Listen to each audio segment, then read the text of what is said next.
બોટાદ જિલ્લા દૂધ ઉત્પાદક સંઘના ચેરમેન પદે ભોળા રબારી અને વાઇસ ચેરમેન પદે મેપા મારુની બિનહરીફ વરણી કરવામાં આવી। ચેરમેન માટે ભોળા રબારી અને વાઇસ ચેરમેન પદે મેપા મારુના નામનું ભાજપે મેન્ડેટ આપતા બંને બિનહરીફ જાહેર થયા। ચેરમેન અને વાઇસ ચેરમેન છેલ્લા 12 વર્ષથી દૂધ ઉત્પાદન સંઘમાં સત્તા પર છે।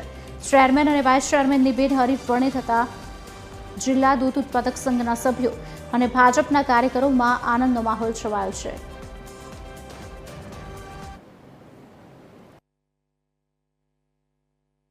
આજે બોટાદ જિલ્લા દૂધ સંઘની 2.5 વર્ષ ટર્મ માટેની ચૂંટણી હતી।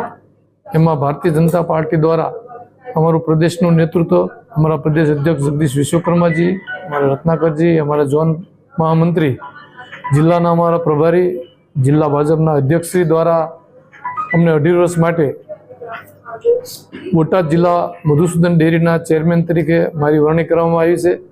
વાઇસ ચેરમેન તરીકે મેપાભાઈ મારુની 2.5 વર્ષ માટે વરણી કરવામાં આવી છે। આ તબક્કે હું ભારતીય જનતા પાર્ટીના જિલ્લાનું નેતૃત્વ અને પ્રદેશનું નેતૃત્વ અને રાષ્ટ્રીય નેતૃત્વનો ખૂબ ખૂબ આભાર માનું છું। આજે 2.5 વર્ષ પ્રથમ 2.5 વર્ષ પૂર્ણ થતાં ફરીવાર ભારતીય જનતા પાર્ટી પ્રદેશ નેતૃત્વ અને જિલ્લા નેતૃત્વ દ્વારા મધુસૂદન ડેરીના ચેરમેન તરીકે ભોળાભાઈ રબારી અને વાઇસ ચેરમેન તરીકે મેપાભાઈ મારુની ફરીવાર આવતા 2.5 વર્ષ માટે ફરીવાર એમની નિમણૂક થઈ છે।